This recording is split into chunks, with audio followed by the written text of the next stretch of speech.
Hello दोस्तों, welcome in JBL। यहाँ regularly battle through the heavens के एपिसोड के नोवेल एक्सप्लेनेशन की वीडियो यह चैनल पर अपलोड होंगी। सो जल्द से जल्द सब्सक्राइब कर ले जिससे आपको आने वाली नई वीडियो पहले मिल सके। तो आज हम बात करेंगे सीजन 6 में एपिसोड 50 के पार्ट पे। अब आगे फाइटिंग अरेना में वह लड़ाई जिसने अनगिनत लोगों को चौंका दिया, जियोयान की सही जीत में समाप्त हुई। इन अकेडमी के छात्र लिन जियोया और लियू किन की ताकत से स्पष्ट रूप से अवगत थे। हालांकि इन दोनों का संयोजन भी जियोयान के हाथों 10 एक्सचेंजों तक टिकने में असमर्थ था। यह ताकत गुप्त रूप से चौंकते हुए जियोयान के बारे में सभी संदेहों को स्वचालित रूप से निगलने के लिए पर्याप्त थी। इसलिए अनगिनत संख्या में ऐसे छात्र थे जिन्हें अपने साथी छात्रों तक यह खबर फैला दी। अन्य छात्रों के बीच फैल रही खबर को देखकर पैंस गेट के सदस्य और भी अधिक उत्साहित दिखे, जब उन्होंने एक ऐसा नाम जो बाहर के लोगों के साथ उनकी सामयिक बातचीत में एक पौराणिक भावना रखता था। जियोयान ने एक बार फिर खुद को पैन गेट के भीतर छिपा लिया था। जियोयान पहले ही लगभग आधे महीने तक इन अकादमी में रह चुका था। उसे यह भी खबर मिली थी कि इस दौरान जियोली उसे लेकर आया था। वह अपनी ओर से मददगार जुटाने में भी प्रगति कर रहा था। ब्लैक कॉर्नर क्षेत्र के भीतर कई विशेषज्ञ थे। हालांकि इन विद्रोही साथियों को अपने अधीन इकट्ठा करने के प्रयास के लिए न केवल उन्हें काफी धन खर्च करना पड़ा, बल्कि उनके पास ऐसी ताकत भी होनी चाहिए जिसके आगे वे समर्पण करने को तैयार हों। ये दो चीजें ऐसी चीजें थी जो जियो गेट के पास वर्तमान में है। इसलिए ब्लैक कॉर्नर क्षेत्र के कुछ प्रसिद्ध विशेषज्ञों ने जियो गेट की भर्ती में काफी रुचि व्यक्त की। इस स्थिति के अनुसार यह संभावना थी कि समय आने पर जियोगेट ने जो विशेषज्ञ लाइनअप इकट्ठा किया था वह जियोयान की अपेक्षाओं से अधिक होगा। जियोयान पैन गेट में एक इमारत की छत से एक ऊंचे सुविधाजनक स्थान से नीचे देख रहा था। एक क्षण बाद उसके पीछे धीरे धीरे कुछ कदमों की आवाज सुनाई दी। उसने अपना सिर घुमाया और जियोयू की ओर देखा जो सीढ़ियां चढ़ रहा था। वह बोलने ही वाला था कि उसकी नजर उसके पीछे एक युवा महिला पर पड़ी। जियो में परिचित चेहरे के कारण जियोयान चौंक गया और वह तुरंत मुस्कुराते हुए चिल्लाया, जियोयान गेगे। युवती ने हल्के बैंगनी रंग की पोशाक पहनी हुई थी। जियोयान मुस्कुराया और सिर हिलाया। उनकी नजर तुरंत जियोयू की ओर गई और उन्होंने कहा, इतने लंबे समय तक इन अकेडमी में रहने के बाद मैंने ज्यादातर चीजें तय कर ली हैं। मैं सोच रहा हूं कि बचे हुए समय में गहरे पहाड़ों में जाकर थोड़ी ट्रेनिंग करूं। जब दूसरा भाई अपनी ओर से मामले सुलझा लेगा तो मैं लिन यान और अन्य लोगों को लाने के लिए इन अकेडमी की एक और यात्रा करूंगा। यह सुनकर जियोयू चौंक गई। उसने थोड़ा सा भौहें सिकोड़कर कहा, क्या आपको अपना कार्यक्रम तब तक व्यवस्थित करना चाहिए जब तक कि यह इतना व्यस्त न हो। मिस्टी क्लाउड संप्रदाय और यू शान सामान्य दुश्मन नहीं है। उस समय जब मुझे जियामा साम्राज्य से बाहर निकाला गया था तो मैं बस यही सोच रहा था कि खुद को मजबूत करने के लिए सब कुछ करूं। के उसके बाद दूसरा भाई आया। क्या आप जानते हैं कि तब मैं लगभग अपनी तर्क शक्ति खो चुका था और यह सुनकर कि मिस्टी क्लाउड संप्रदाय द्वारा जियो कबीले को लगभग समाप्त कर दिया गया था, मैं तुरंत जियामा साम्राज्य पर आरोप लगाना चाहता था। जियोयान मुस्कुराया। हालांकि उनकी आवाज बिना ज्यादा उतार चढ़ाव के शांत थी। हालांकि मैंने आखिरी क्षण में इसे सहन कर लिया। जियोयान ने अपनी नाक रगड़ी और धीरे से हंसा। ऐसा इसलिए है क्योंकि मुझे पता है कि 2 साल पहले मेरी ताकत के साथ यह संभव था कि मेरा अंत पीछे से बहुत अलग नहीं होगा, भले ही मैं वापस लौटूं। इसके अलावा मैं और अधिक दयनीय स्थिति में भाग सकता हूं, भगाया जा सकता हूं। शायद कई लोग इस बात से हैरान होंगे कि मैं 3 साल में इस मुकाम पर पहुंच सकता हूं।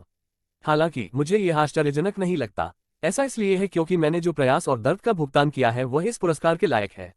उसके सामने युवक के चेहरे पर एक उज्ज्वल मुस्कान उभर आई। जियोयू को अत्यधिक हृदय पीड़ा महसूस हुई। कबीले का खूनी झगड़ा जियो कबीले के प्रत्येक सदस्य के दिलों पर भारी दबाव डाल रहा था, जिसके बाद बदला लेने और जियो कबीले को पुनर्जीवित करने का भारी बोझ उसके सामने इस साथी पर डाला गया। शुरू से अंत तक उस युवक को, जिसे उस समय कबीले का कूड़ा कहा जाता था, एक भी शिकायत नहीं की। जियोयू धीरे धीरे जियोयान के सामने चला गया। उसकी नजर इस युवक पर पड़ी जो अनजाने में लगभग उसके बराबर ही लंबाई का हो गया था। उसके हाथ ने अचानक पूर्व के सिर को रगड़ दिया और उसने धीरे से कहा, उस समय अंकल जियाओ आपके बारे में सही थे। उन्हें हमेशा विश्वास था कि आप जियो कबीले के सबसे उत्कृष्ट व्यक्ति बनेंगे। मैं भी अब इस पर विश्वास करती हूँ। जियोयान थोड़ा मुस्कुराया और उन दोनों से बोला, एक बार जब मैं जियामा साम्राज्य के भीतर मामला सुलझा लूंगा तो आप सभी को सूचित करने के लिए किसी को भेजूंगा। उस समय यदि तुम चाहो तो तुम सब लौट सकते हो। मेरा विश्वास करो, उस समय जियो कबीला जियामा साम्राज्य के भीतर सबसे मजबूत कबीला बन जाएगा। जियोयू और जियोमेई ने जियोयान की गंभीर अभिव्यक्ति को देखते हुए थोड़ा सिर हिलाया। उन्हें विश्वास था कि जियोयान निश्चित रूप से उनसे अपना वादा पूरा करने में सक्षम होगा। के बहुत देर हो चुकी है। जियोयान ने उन दोनों की ओर हाथ हिलाया, लेकिन समय में और देरी नहीं की। उतरती सीढ़ियों की ओर बढ़ते हुए उसने स्वतंत्र और सहजता से काम किया। चचेरा भाई जियोयान। जियोमेई ने जब देखा कि जियोयान सीढ़ियों से उतरने वाला है तो उसने अपना हाथ कसकर पकड़ लिया। आखिरकार वह जोर से चिल्लाने से खुद को नहीं रोक सकी। जियोयान ने अपना सिर घुमाया और उसकी नजर युवा महिला की ओर गई। मुझे क्षमा करें। जियोमेई ने एक क्षण बाद ही धीरे से बोलने का साहस जुटाया। जियोयान चौंक गया। वह तुरंत मुस्कुराया और अपना सिर हिलाते हुए कहा, हमें भाई बहन माना जा सकता है जो एक साथ बड़े हुए हैं। ऐसे शब्द कहने की जरूरत नहीं है। मैं पहले ही इस मामले के बारे में भूल चुका हूँ। जियो यान बोलने के बाद नहीं रुका। वह घूमा, सीढ़ियों से नीचे उतरा और दोनों महिलाओं की नजरों के सामने से गायब हो गया। जियो मेई उस स्थान को देख रही थी जहां से जियोयान गायब हो गया था। उसका छोटा सा चेहरा कुछ पीला पड़ गया था। एक क्षण बाद कुछ कड़वे नर्म स्वर में बोली, क्या तुम सचमुच भूल गए हो? जब जियोयू ने जियोमेई का निराश कड़वा चेहरा देखा तो उसने आह भरी। उसकी नजर उस स्थान की ओर चली गई जहां जियोयान गया था और उसके सुंदर चेहरे पर एक फीकी कड़वी मुस्कान दिखाई दी। यह व्यक्ति वास्तव में उतना ही जिद्दी था जितना वह पहले था। जिसने भी उसे ठेस पहुंचाई थी वह उसके दिल से पूरी तरह निकाल दिया जाएगा। जब जियोयू ने यह सोचा तो उसे कुछ खुशी महसूस हुई। घने हरे भरे हरे रंग से ढकी शांत पर्वत श्रृंखला में अचानक गड़गड़ाहट की तेज आवाज दिखाई दी, जिसने जंगल में अनगिनत पक्षियों को आश्चर्यचकित कर दिया। जिस तरह से वे पक्षी अपने पंख फड़फड़ाते थे और आकाश में सभी दिशाओं में ऊंचे उड़ते थे, उससे यह पता चल जाता था कि कोई बड़ी आपदा आने वाली है। पर्वत श्रृंखला में एक निश्चित स्थान पर एक पर्वत शिखर हिलकर गिरने लगा। ऊपर से बड़ी बड़ी चट्टानें बार बार लुढ़कती रहीं और नीचे के कुछ विशाल पेड़ों पर तब तक दबाव डालती रहीं जब तक कि वे सभी टूट नहीं गए। विशाल चट्टानों के लुढ़कते ही असंख्य हाथ मोटी दरार रेखाएं तेजी से फैलने लगीं। कुछ ही मिनटों में एक पर्वत शिखर पूरी तरह ढहने से कुछ ही देर पहले रुक गया। काले वस्त्र पहने एक मानव आकृति पर्वत शिखर के ऊपर हवा में अपनी पीठ से हरे रंग के अग्निपंख फड़फड़ा रही थी। उसकी आंखों ने उस हिलती हुई पर्वत चोटी का अध्ययन किया जो गिरने वाली थी। इससे पहले उसने कुछ संतुष्टि के साथ अपना सिर हिलाया।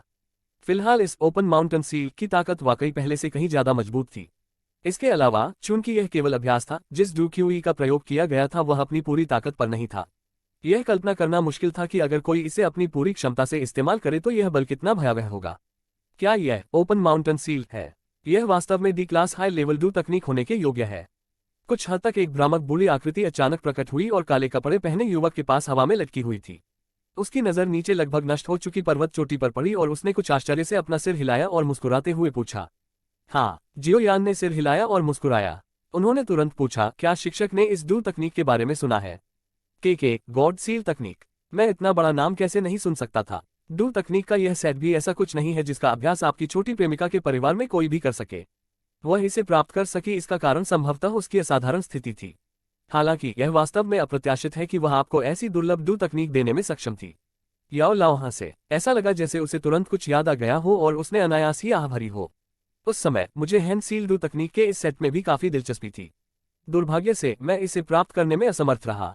यदि किसी को डू तकनीक के इस सेट में पूरी महारत हासिल हो जाए तो यह कहना अतिशयोक्ति नहीं होगी कि वह पहाड़ों को नष्ट कर सकता है और समुद्र को उबाल सकता है। दुर्भाग्य से जूनेर ने मुझे जो स्क्रॉल दिया था उसमें इस हैंड सील डू तकनीक की केवल 2 हैंड सील हैं। जियोयान ने अपना सिर रगड़ा और कुछ हद तक शर्मिंदा होकर उत्तर दिया, तुम लालची छोटे साथी हो, बस संतुष्ट रहो। हालांकि यह गॉड सील तकनीक एक D class high level do तकनीक है। अगर कोई इसे अंतिम सील तक अभ्यास करने और उस चरण को प्राप्त करने में सक्षम होता है जहां प्रत्येक सील एक दूसरे से जुड़ा होता है तो यह संभवतः तियान क्लास में होगा।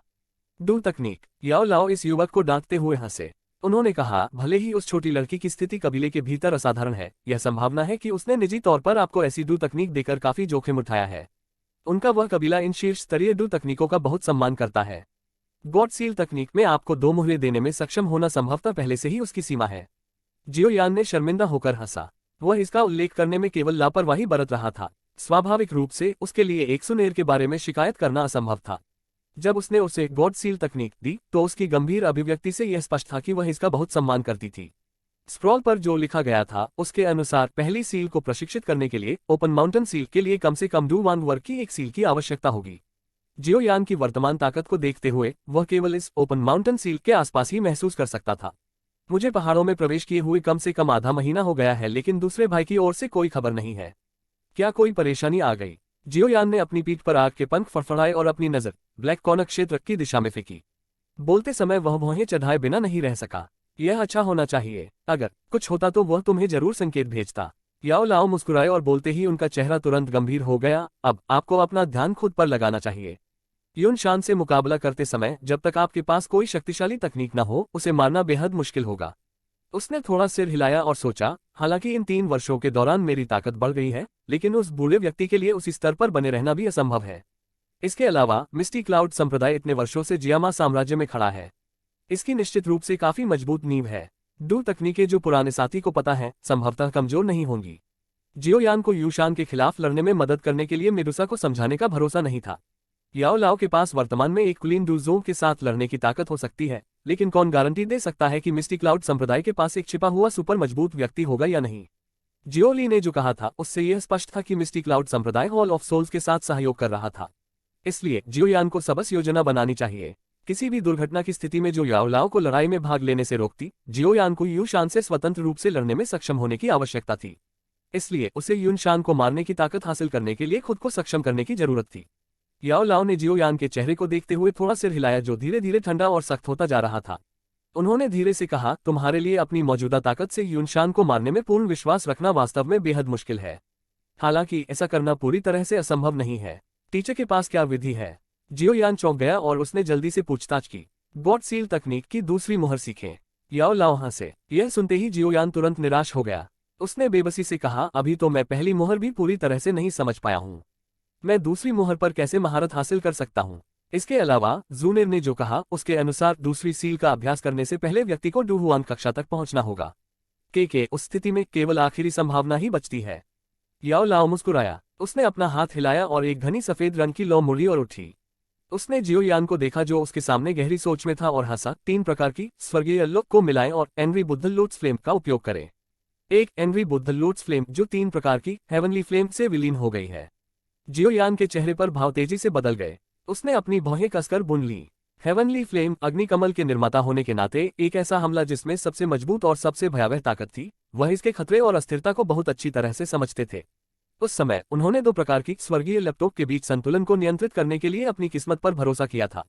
हालांकि उसने खुद को लगभग टुकड़ों में उड़ाने की कीमत चुकाई थी। 3 प्रकार की हेवनली फ्लेम का विलय इसके ऊपर एक प्रकार की हेवनली फ्लेम जोड़ने जैसा प्रतीत हो सकता है।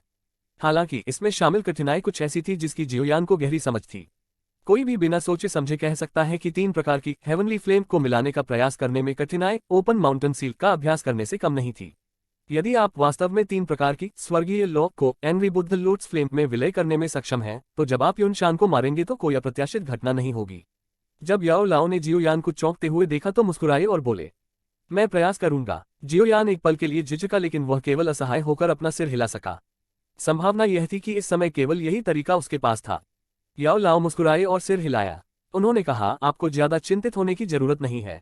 यदि आप कर सकते हैं तो इसे मर्ज करें। यदि आप सचमुच नहीं कर सकते तो इसके बारे में भूल जाइए। ज्यादा से ज्यादा शिक्षक उस समय हस्तक्षेप करेंगे और यूशान को मार डालेंगे। जियोयान मुस्कुराया। एक लक्ष्य प्राप्त करने के बाद जियोयान ने शेष समय के दौरान इन 3 प्रकार की हेवनली फ्लेम को एनरी बुद्धल लोट्स फ्लेम में मिलाने का प्रयास करना शुरू कर दिया। हालांकि जैसा कि उन्होंने उम्मीद की थी, इस चीज को मर्ज करना वास्तव में बेहद मुश्किल था। इस अवधि के दौरान उन्होंने कुछ प्रयोग किए, लेकिन वे सभी असफल रहे। इसके अलावा हेवनली फ्लेम के एक दूसरे से टकराने पर हुए तीव्र विस्फोट के दौरान उन्हें मामूली चोटें भी आईं। जियोयान के बार बार असफल प्रयासों के सामने याओ लाओ भी असहाय थे। ऐसा इसलिए नहीं था क्योंकि जियोयान में प्रतिभा की कमी थी। इसके बजाय यह हेवनली फ्लेम विलय वास्तव में कठिन था। उन्होंने यहां तक सोचा कि अपने चरम पर भी 3 प्रकार की स्वर्गीय ज्वाला को मिलाने का प्रयास करना एक अत्यंत कठिन कार्य हो सकता है। 1 महीने तक बिना आराम किए ऐसे बार बार किए गए प्रयोगों के बाद इन 3 प्रकार की स्वर्गीय ज्वाला के विलय के साथ कुछ प्रगति हुई। हालांकि ऐसे समय में एक संदेशवाहक पक्षी ब्लैक कॉर्नर क्षेत्र से उड़कर आया, जिसके कारण जियोयान के पास अपना प्रयोग बंद करने के अलावा कोई विकल्प नहीं था। सब कुछ क्रम में है, हम किसी भी समय जा सकते हैं। नोट में केवल यही एक वाक्य था। हालांकि इस एक वाक्य ने जियोयान को लंबे समय तक चुप रहने पर मजबूर कर दिया। उसने तुरंत एक लंबी सांस छोड़ी। इस दिन के लिए उन्होंने 3 साल तक इंतजार किया था। और यहाँ पे यह पार्ट खत्म होता है। Bye bye guys. यदि आपको यह एक्सप्लेनेशन अच्छी लगी हो तो लाइक करें और नेक्स्ट पार्ट के लिए सब्सक्राइब जरूर करें, जिससे आपको नया पार्ट जल्द से जल्द पहले मिले।